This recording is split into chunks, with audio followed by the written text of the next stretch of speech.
오늘 하나님 말씀의 제목은 너희를 위하여 기쁨으로 항상 간구함은입니다. 옆에 있는 분과 한번 힘차게 인사할까요? 예배하는 당신이 꽃보다 아름답습니다. 이렇게 인사하겠습니다. 시작. 예배하는 당신이 꽃보다 아름답습니다. 아멘. 또 이렇게도 한번 힘차게 인사해 봅시다. 열심히 예배드리고 기도할 때 코로나 이깁니다. 이렇게 한번 인사하겠습니다. 시작. 열심히 예배하고 기도할 때 코로나 이깁니다. 아멘. 제가 이건 한두 번 간증을 했던 내용이지만 참 늘 은혜가 되고 또 간증이 될 만한 내용이어서 나눕니다. 제가 2012년도에 수원서부교회 갔을 때 참 많이 영적으로 다운되고 힘들어서 괴로워하고 정말 몸무게도 10kg 이상 빠져서 참 곤고한 가운데 있을 때 정말 그때는 설교 한 편 하는 게 얼마나 힘이 든지 정말 너무나 고통스러운 때였습니다. 정말 목회를 그만해야 되는가 하는 그런 심한 영적인 침체가 찾아왔는데 그때 그 교회에 기도를 많이 하는 권사님이 밤에 자는데 하나님이 그 권사님을 깨워서 정말 장 목사를 위하여 기도해 주라고 그 목사가 지금 많이 힘드니까 위하여서 기도하라고 이렇게 해서 그 권사님이 밤마다 한 6개월간 밤에 11시인가부터 일어나서 이렇게 12시까지 기도하셨다고 하던데 제가 그 교회를 떠나올 때 그 간증을 들었을 때 참 너무나 큰 감동이 되었습니다. 그때 그 교회에서 이제 청년부와 에버그린이라고 어르신대학, 노인대학을 맡았는데 어르신들이 참 정이 많았어요. 그런데 그 어르신 한 분이 제가 이렇게 이쪽에 성일교회에 온다고 하니까 저의 꼭 잡으면서 뭐라고 하냐면 목사님, 제가 목사님 담임 목회 나가도록 계속 기도했어요. 그렇게 얘기하는데 저분들은 참 나 이상으로 내 인생을 염려를 했구나 하는 것이 많이 느껴졌습니다. 그리고 또 교회 왔을 때 얼마 뒤에 또 어느 권사님이 전화가 왔는데 그분도 내가 이제 에버그린에서 함께 했던 권사님인데 저한테 말하기를 목사님 요즘 새가족 많이 나오시나요? 그러더라고요. 그러니까 네? 그러니까 그분이 새벽마다 우리 교회에 새가족 많이 나오게 해달라고 기도하고 있다고. 지금도 이렇게 계속 기도하고 있어요. 근데 그분이 참 지금도 계속 기도하고 있고 우리 교회는 나오지 못하지만 우리 한만원 집사님이나 오갑순 권사님도 늘 기도하고 계신데 우리 한만원 집사님도 한 번씩 전화를 드리면 얘기합니다. 늘 새벽 4시에 일어나시는데 일어나자마자 늘 성일교회를 위해서 기도한다고. 그런 분들의 얘기를 들을 때마다 얼마나 참 마음이 위로가 되고 힘이 되는지 이루 말할 수가 없습니다. 오늘 빌립보 교회와 바울의 관계가 바로 그랬던 것인데요. 바울이 뭐라고 얘기합니까? 3절에서 내가 너희를 생각할 때마다 나의 하나님께 감사하며 간구할 때마다 너희 무리를 위하여 기쁨으로 항상 간구함은 너희가 첫날부터 이제까지 복음을 위한 일에 참여하고 있기 때문이라. 내가 정말 생각할 때마다 하나님께 감사하고 너희 무리를 위해서 간절히 기도하는데 그 이유가 뭐냐면 처음부터 이제까지 복음을 위한 일에 참여하고 있기 때문이라. 그러니까 이 빌립보 교회가 바울과 복음을 위해서 협력하고 늘 서로 기도하고 교제했던 그런 사이였기 때문에 바울이 감사한다고. 또 그런 빌립보 성도를 생각하면 늘 감사하고 기쁨으로 기도한다고 말하고 있습니다.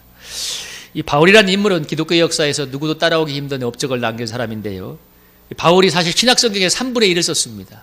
3분의 1. 그러니까 서신서를 전부 다 바울이 썼다 해도 과언이 신약 성경의 3분의 1을 바울이 썼고 당시 교통망이 발달하지 않아서 도보로만 다녔던 시기에 약 16,000km를 다녔다고 합니다. 16,000km. 16,000km면 아마 여기 한국에서 아마 저기 LA까지 가는 길이 한 11,000km가 될 거예요. 그러니까 태평양을 건너서 갔다가 또 한번 돌아오는 시간, 하와이까지 다시 돌아오는 시간이 그런 거리를 그냥 발로만 걸어다니면서 복음을 전했던 사람이고 당시 이제 초기 기독교가 이스라엘에만 머물렀던 기독교가 소아시아, 요즘의 터키 그리고 유럽으로 전파돼서 전 세계적인 복음화가 이루어진데 가장 결정적인 역할을 했던 사람이 바울인데 누구도 따라오기 힘든 발자취를 남겼던 것은 물론 그가 하나님의 은혜이기도 하고 특심이 열심한 사람입니다. 특심이 열심한 사람이었기도 하기 때문이기도 하지만 그러나 그에게 정말 늘 생각하면 너무나 목이 메일 만큼 감사한 동역자들이 여러 명 있었는데요.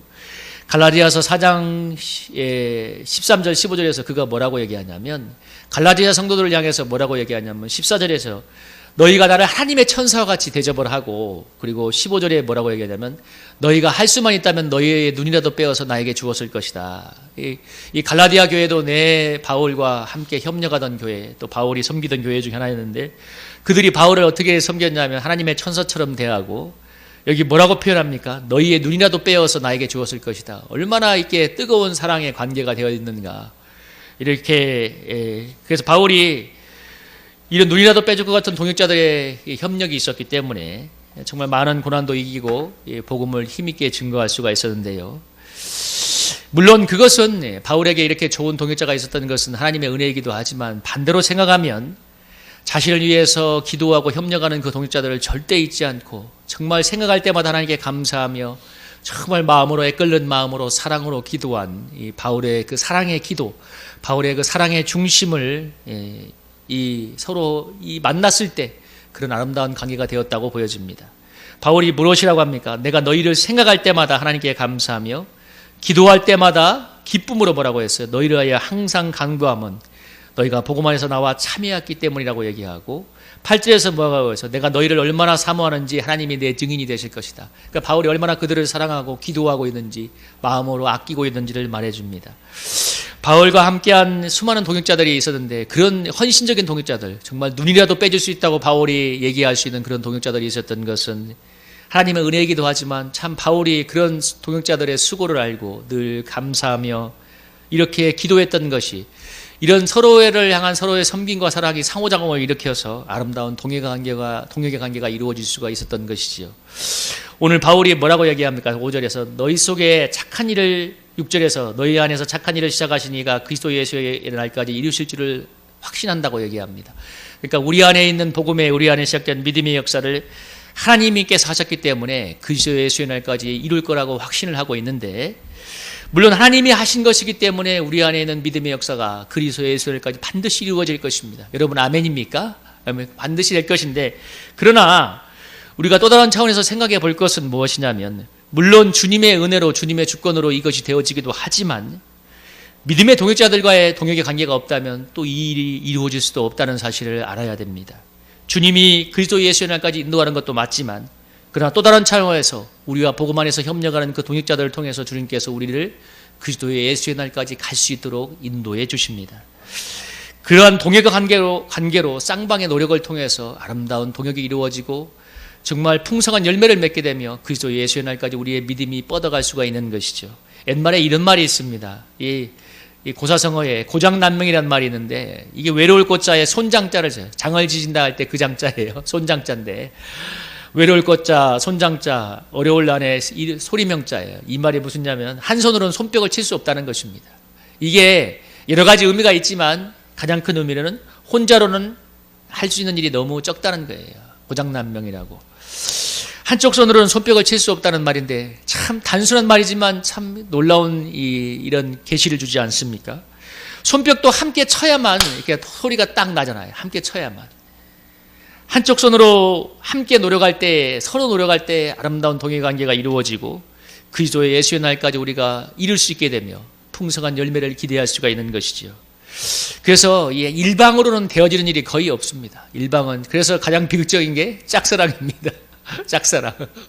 뭘 한쪽만 하는 것은 참 괴로운 거예요. 요즘은 개인의 인권과 자유가 극대화되는 시대이기 때문에 참 우리 문재인 대통령께서 한 사람도 소외되는 사람이 없으면 좋겠다고 얘기하셨잖아요. 그게 이 나라의 국정 철학이기도 한데 참 물론 좋은 것입니다. 반대로 개인의 인권과 자유가 너무나 소중한 시대가 되었기 때문에 거꾸로 말하면 공동체적인 어떤 관계, 공동적인 가치가 너무 소홀한 것도 사실입니다. 여러분 가정의 이혼율이 급증해서 지금 3분의 1이 이혼한다고 하잖아요. 너무나 개인이 소중하게 버렸기 때문에 공동체, 심지어 가정마저도 그렇게 소중한 가치가 되지 못했습니다. 이렇게 개인화신 시대를 부정적으로 표현한다면 거꾸로 말하면 좋은 말로는 개인의 자유와 인권이라고 얘기하지만 거꾸로 말하면 너무나 이기적일 만큼 철저히 개인화된 시대라고 말할 수 있습니다. 철저히 자기밖에 모르는 시대. 여러분 이런 어두운 시대의 마지막 자화상은 무엇인 줄 아십니까? 고독사가 많을 거라는 것입니다. 고독사가. 그런 고독사는 사회만 있는 게 아니라 신앙의 세계에서도 얼마든지 있을 수 있습니다. 요즘 코로나로 인해서 비대면 사회가 되면서 여러분 영상 예배가 이제 또 다른 하나의 예배 트렌드가 되었잖아요. 틀이 됐잖아요. 물론 여러분 어쩔 수 없이 영상 예배를 드릴 수 있는 걸 뭐라고 할 수는 없어요. 또 이 시대가 그러한 시대이기 때문에 그것이 또 필수 불가결하게 나타나는 현상인데 근데 과연 영상 예배가 오프라인 예배를 대체할 수 있는가? 저는 절대로 동의를 할 수 없습니다. 예.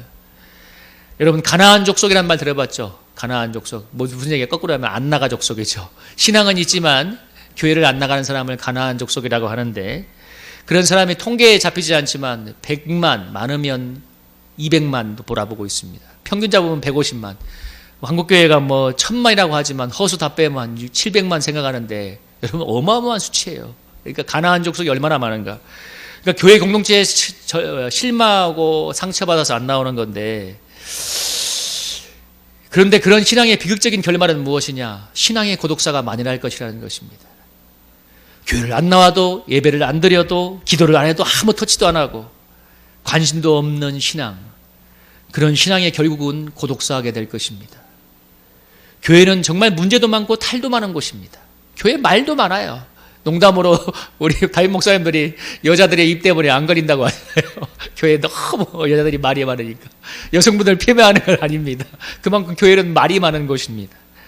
근데 그래서 교회 정말 시끄러운, 그래서 교회에 열심히 섬기다가 이 교회의 문제 때문에 상처받은 사람이 너무 많아요. 그래서 교회를 절대 중심부로 안 가려는 사람들이 너무 많습니다. 시골의 작은 교회에서 중직자의 자녀로 있던 한 가정이 서울로 오자마자 바로 대형교회에 갔대요. 대형교회에 꼭 좋아서 간 게 아니에요. 그냥 대다수에 묻혀서 있는 듯 없는 듯 신앙생활을 해보고 싶어서 갔답니다. 왜? 시골의 그 작은 교회에서 중직자의 자녀니 얼마나 노출이 됐겠습니까? 어느 우스갯소리였는데, 어느 시골교회에 새로운 담임 목사 가정이 부임했는데 사모님이 몸이 좀 아파서 어느 날 새벽기도 안 나가니까 그날 바로 아침에 권사님들 10대 명이 무슨 일이냐고 신방을 왔더래요. 그러니까 사모님이 기겁을 했대.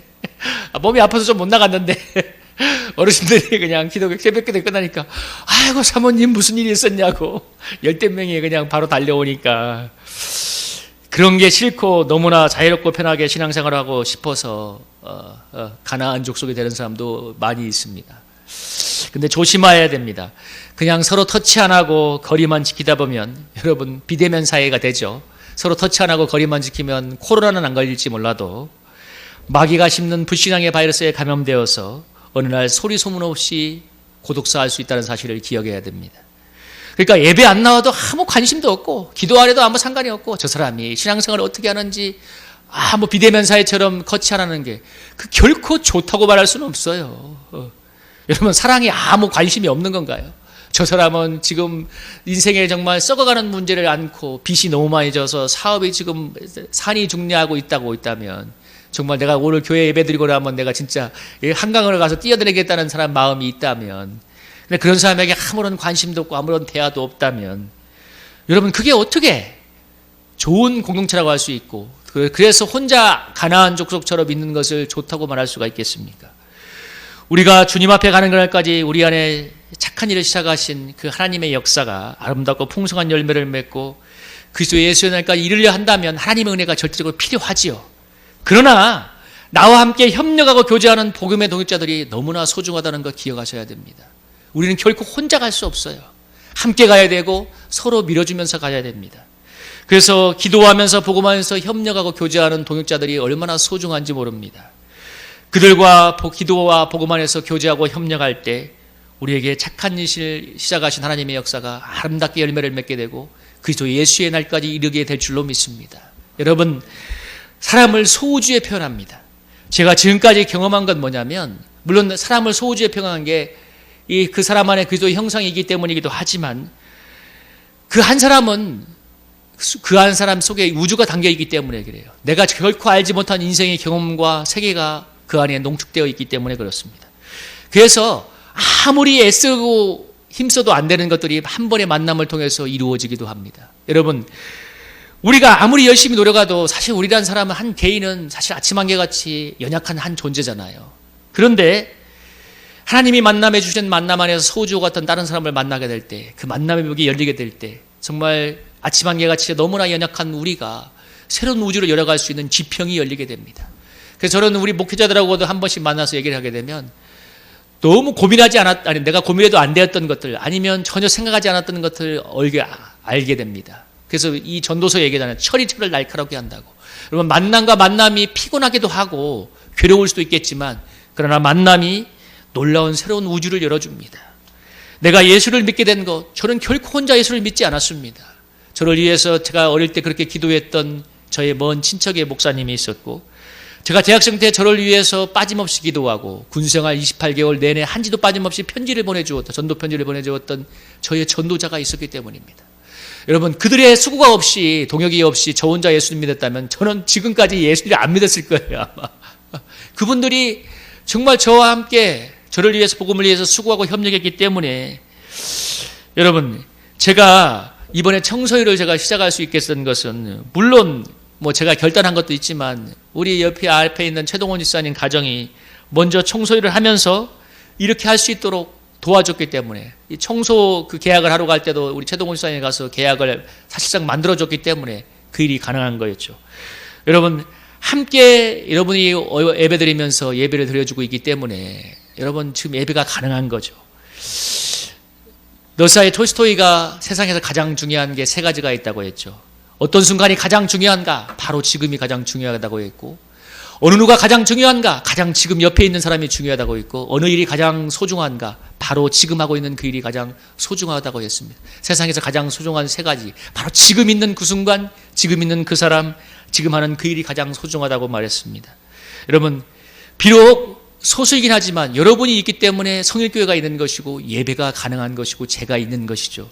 여러분, 새벽 기도를 제가 그렇게 피곤해도 나갔어요. 그래서 인도를 했는데 보니까 한 명이라도 나오는 분이 있었기 때문이야. 근데 저녁 기도는, 그래서 이제 뭐 여러 가지 일정상 저녁 기도로 돌렸는데, 저녁 기도는 일하고 와서 충분히 쉬거든요.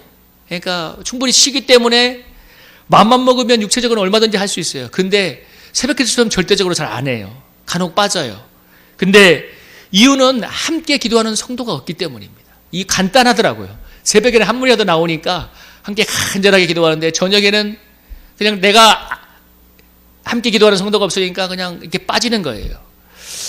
그래서 여러분이 있기 때문에 성일교회가 있는 것이고 여러분이 있기 때문에 제가 있는 것입니다. 그래서 정말 저는 오늘 본문을 준비하면서 참 이분들을 얼마나 감사히 여기고 소중히 여기고 기도해야 되는가, 정말 감사의 마음을 전하고 싶었습니다.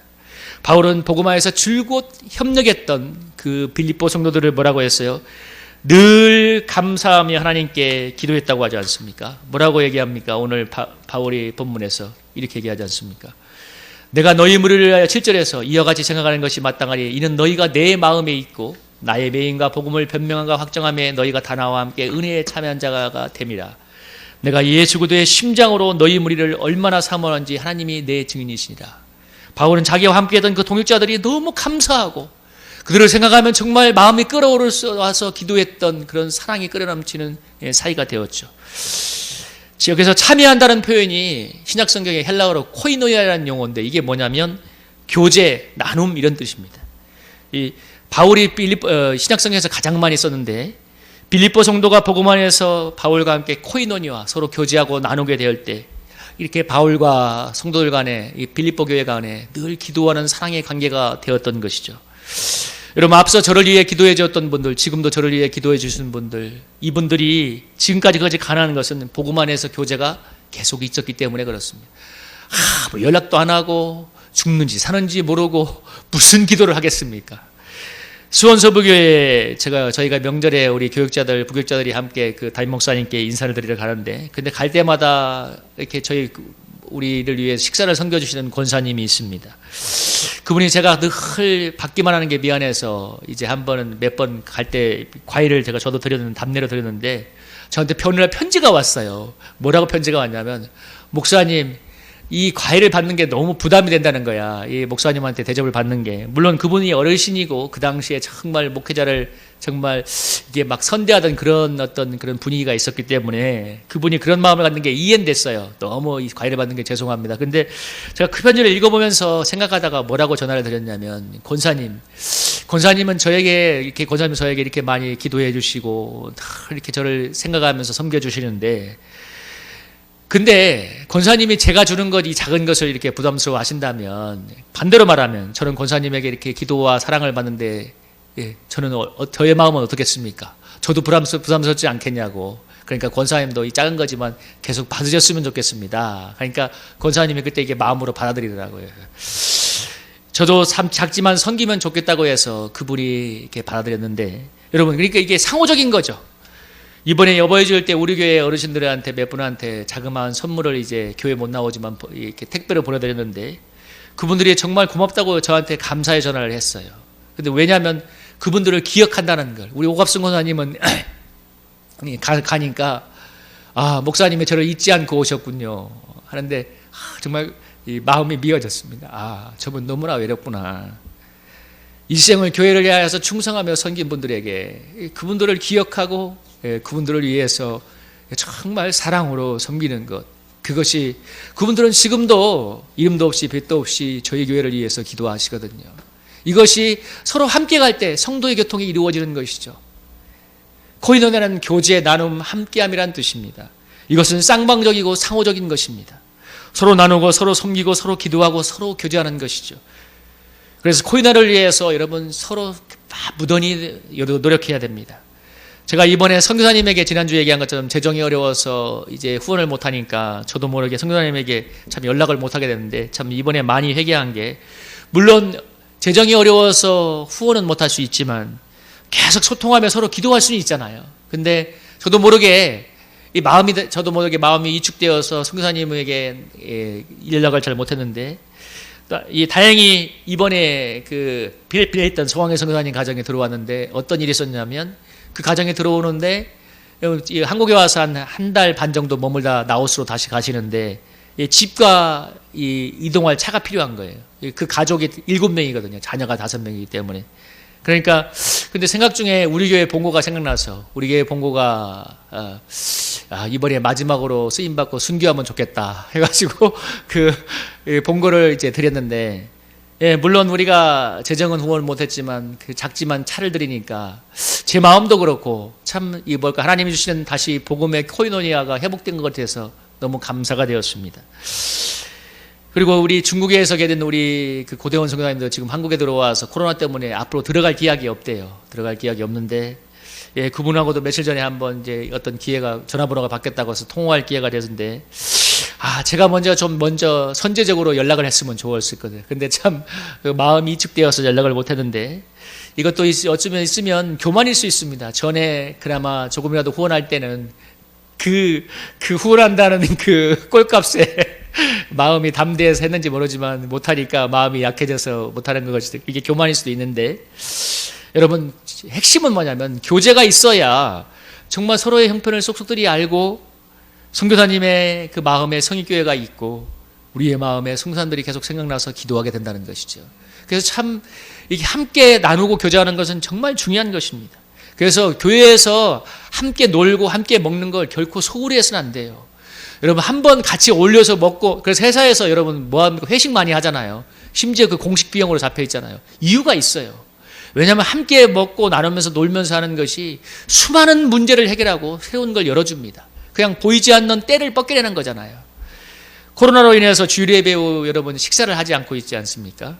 물론 지난주에 우리 식사를 재개하고 원래는 오늘 우리 정태만 지사님이 그 자랑하는 그 비빔국수를 하려고 했는데, 어떤 일이 있었냐면, 진짜 여러분이 주중에 아시는 것처럼 지금 이제 코로나가 또 발병이 많이 됐고 인천의 어느 또 작은 교회 모임에서 목사님들이 걸리는 바람에 제가 어떤 마음이 들냐면, 당분간은 조심을 해야겠다는 마음이 들었습니다. 이 번복을 하는 한이 있어도 이게 지금은 코로나로 인해서 어려운 때인데 지금은 참 겸비해서 좀 몸을 사려야겠다는 생각이 들어서 일단 좀 연기하자고, 전에처럼 끝나고 그냥 차 한잔 하자고 얘기했는데, 만에 하나 여러분 발생하게 된다면 상가가, 우리 교회가 예배 못 드릴 수는 있겠지만 더 큰 문제는 상가가 문을 닫을 수도 있다는 거예요. 여러분 뭐 어떻게 될지 모르지만, 여러분 만약에 상가가 한 달 동안 아니면 2주 동안에도 격리에 들어간다고 생각해 보십시오. 우리 교회가 어떤 욕을 먹겠습니까? 하나님의 영광이 얼마나 누가 되고. 그래서 참 깨어서 기도해야 되는 건데, 그럼에도 우리가 차라도 예배가 끝나고 차라도 한 잔 나누면서 다가를 하고 돌아가는 이유는, 교제하는 이유가 있습니다. 성도의 교제가 너무나 중요한 것이기 때문에 그렇습니다. 여러분 제가 지난주에 식사라도 재개하고 싶은 마음이 있었던 것, 그리고 물론 그것 때문에 공적인 식사는 하지 않고 간단하게 차 한잔하고 다가 정도 나누지만, 그렇게 하려는 이유는, 예배 후 식사는 이유가 있어요. 그건 성도의 교제를 위해서입니다. 여러분, 물론 많은 교회들은 주일 예배 때 주일 오후 예배 아니면 여러 가지 이렇게 섬기는 자리가 있어야 하기 때문에 식사가 필요하니까 식사를 하겠지만, 그런데 교회에서 식사를 하는 이유는, 가장 중요한 이유는 성도의 교제를 위해서입니다. 예배와 기도가 이루 하나님과의 수적인 코이노니라면 성도의 교제는 수평적인 코이노니랍니다. 이 두 가지가 균형 있게 행해질 때 우리의 신앙생활이 힘찬 동력을 얻을 수가 있습니다.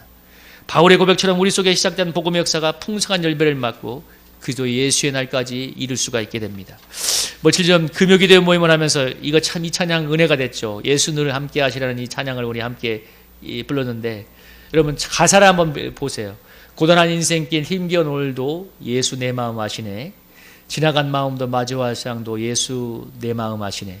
2절에 하루를 살아도 기쁨으로 가리 예수 늘 함께 하시네. 휴에도 염려도 온전히 맡기리 예수 늘 함께 하시네. 여기서 고단한 인생길 힘겨운 오늘 하루를 살아가는 우리 마음을 아시는 주님, 우리의 염려 수고하고 무거운 점을 온전히 맡길 수 있는 주님, 그 주님이 늘 함께한다는 찬양의 고백은 얼마나 은혜가 됩니까? 정말 은혜가 많이 됐는데, 근데 여러분, 예수님이 우리와 늘 함께 하지만, 그러나 예수님은 눈에 보이지 않지 않습니까? 예수님은 우리와 늘 함께 하지만 예수님은 눈에 보이지 않잖아요. 근데 우리가 살아가는 세상은 언제나 눈에 보이고 피부에 와닿는 존재입니다. 그래서 세상에서 우리가 그렇게 쉽게 무너지고 미혹을 당하는 것입니다. 주님은 늘 함께 하지만 주님은 눈에 보이지 않고 손에 잡히지 않는 처럼 보이지만, 그러나 세상은 너무나 눈에 보이고 쉽게 하기 때문에 쉽게 끌려가는 우리를 붙잡을 수 있는 분, 물론 예수님이기지만 그 바로 옆에서 함께 교제하고 하는 그 성도들, 나와 함께 기도하는 성도들이야말로 그들과 서로의 아픔을 나누고 기도할 때 그들이 무너져가는 나를 끌어줄 수가 있는 것이죠. 붙잡아 줄 수가 있는 것이죠.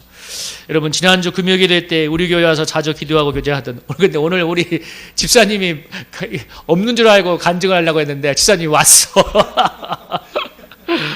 그분이, 우리 집사님이 작년 여름에 와서 6개월간 저희 교회에 와서 저녁에 작정하며 기도를 했는데, 그렇게 기도하면서 하나님의 은혜를 많이 체험했습니다. 전에 참 마음의 연약함 때문에 1년 이상 다니지 못하던 직장을 이제 1년 6개월 다니면서 믿음을 체험하고 또 새로운 직장으로 갔는데, 어려움이 있어서 우리 교회 와서 나누면서 기도하다가 제가 마음에 감동이 와서 30일간 새벽 기도를 해보라고 강하게 권면을 해가지고 작정 아닌 반작정을 했는데, 물론 작정을 했어요. 본인이 작정을 했는데 제가 그랬어요. 저는 일을 해서 새벽에 기도하지 못하니까 집사님 새벽에 나와서 기도 좀 하세요. 이렇게 했는데, 제가 강하게 견면서 하기로 했는데, 여러분, 제가 그렇게 간망하게 권해서 새벽에 나와서 기도하면 새벽에 나와서 기도하는 성대가 있는데, 여러분, 제가 양심이 찔려서라도 그분을 위해 기도하지 않겠습니까? 그분이 우리 교회 성도도 아닌데 우리 교회 와서 작정 기도하는데 제가 마음이 찔려서라도 기도하지 않겠습니까?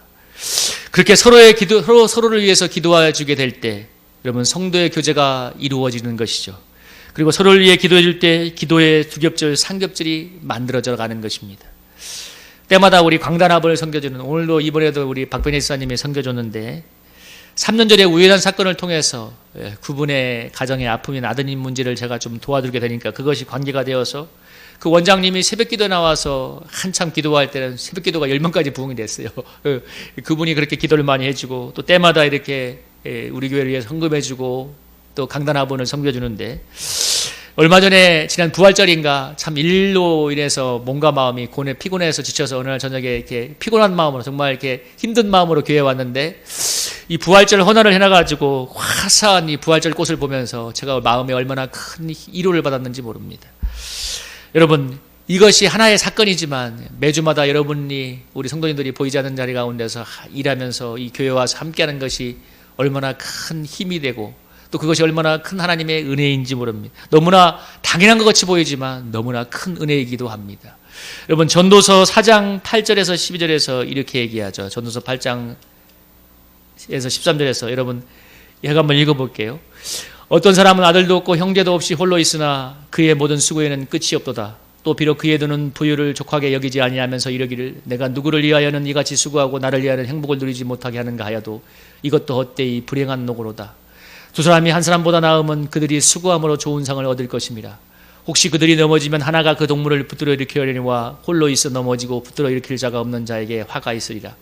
또 두 사람이 함께 누우면 따뜻하거니와 한 사람이면 어찌 따뜻하랴. 한 사람이면 피하겠거니와 두 사람이면 맞설 수 있나니 세급줄은 끊어지지 아니하느니라. 한 사람이면 피하고 두 사람이면 맞설 수 있고 세급줄은 쉽게 끊어지지 않는다고 했습니다. 여러분, 작년에 다니엘 기도회 때 저녁에 어느 날 우리 김윤호 목사님이 이 강사의 간증이 끝나고서 그날 밤에 그런 감동이 왔는데 그렇게 얘기했잖아요. 아마 그때 그 간증이었을 거야.